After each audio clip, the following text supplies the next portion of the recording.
I'm Derek, and I'm from Boom Goes the Drum.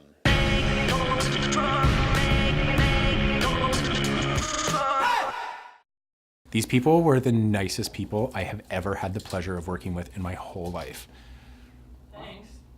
No, including all of you guys.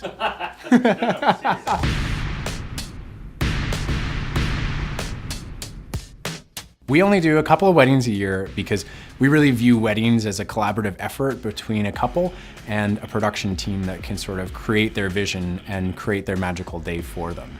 Immediately when we met Jillian and Sean, we knew that we wanted to be a part of their wedding and helping them create this vision. From Jillian and Sean's side, they didn't really care that much about having a traditional wedding, but the family was really interested in having this celebration. So when we sat down with them, we said, you know, it doesn't have to be eloping on the one side or traditional sit down on the other side. It can be somewhere in the middle. So it was a lot of fun to work with them and talk about the ways that we could create these compromises and turn them into something that felt like an intentional part of what this celebration was all about. So having the family, the actual family, collaborating with our production family was a super magical experience. We had Paul Hardy designing the dress and the bridesmaid dresses. We had River Cafe, who we work with all the time.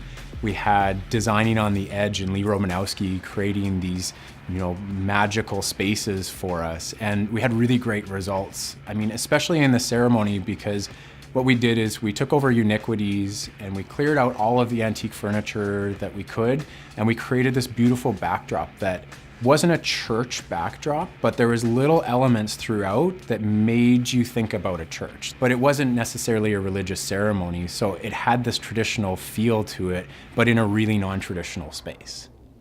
One of the challenges was trying to get people from that space and have everything just flow into the evening portion. And so we created a room in between where we draped it entirely in red drape, and we wanted it to almost feel like going from church to this sort of like Prohibition era speakeasy lounge where you could just celebrate and spend the rest of the evening eating and drinking and being around the people that you love. One of the biggest things that's noteworthy about this is some of the challenges that we had to go through. In fact, the moment that the ceremony started, when the bride-to-be was delivered to the ceremony space, there was a crack of thunder.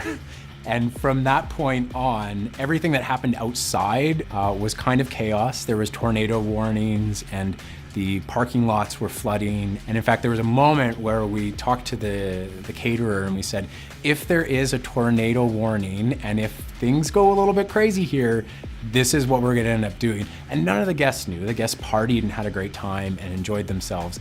But in the background, you're always, as an event professional, sort of thinking about all of these what ifs.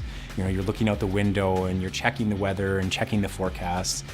You know, for all the people that came in and helped make this wedding spectacular success, I think that we would have to just, you know, sort of thank Jillian and Sean. They were just so willing to be up for all of it. And for that, I mean, we're really grateful that we can have clients, that we can build that relationship and that trust, and that we can trust them and they can trust us to be doing the right thing and making the right decisions.